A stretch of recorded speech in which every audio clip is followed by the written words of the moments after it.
นอนกิ้งกลางถนนรถมาก็วิ่งสุดต่อ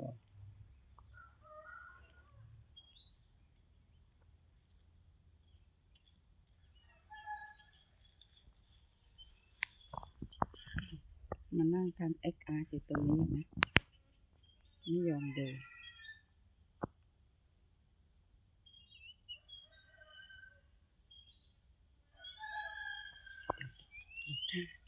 ดูท่าพระเอก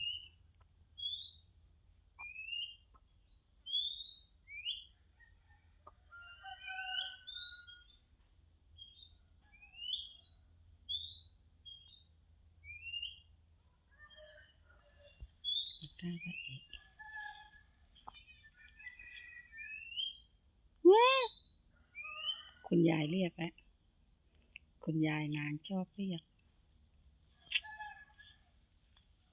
ดูพระเอกหญิงน้องเดินไปทางโน้นนางก็เห็นหน้าดูวิ่งเลยหญิงน้องนางไปนั่งอยู่ตรงนั้น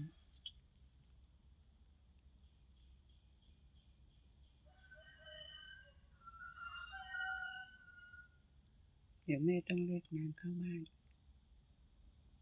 กลัวนางออกถนน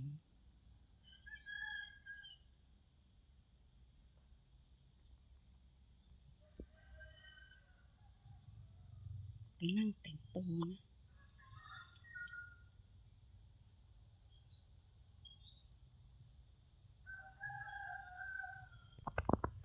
ไม่ทำอะไรนั่งแต่งตัว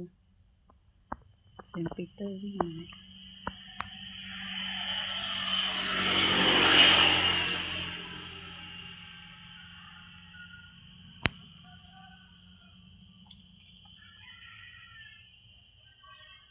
เนี่ยแป๊บเดียว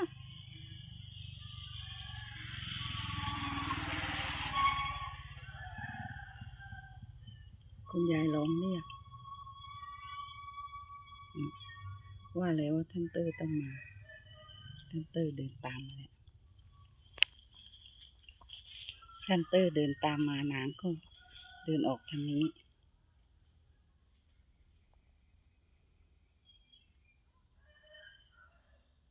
ท่านเตอร์มายืนจ้อง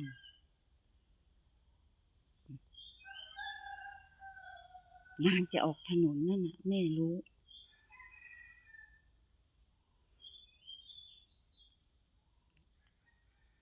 คุณยายก็ร้องเรียกนะมาเฟียกับ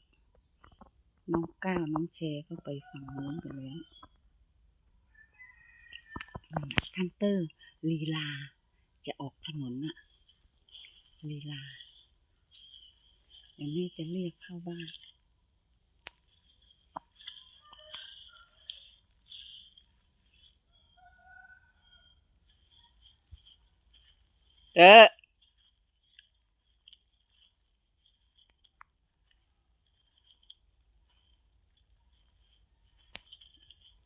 ขึ้นบนสำนักแล้ว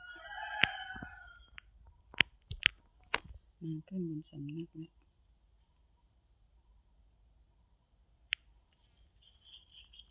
มายืนจ้อง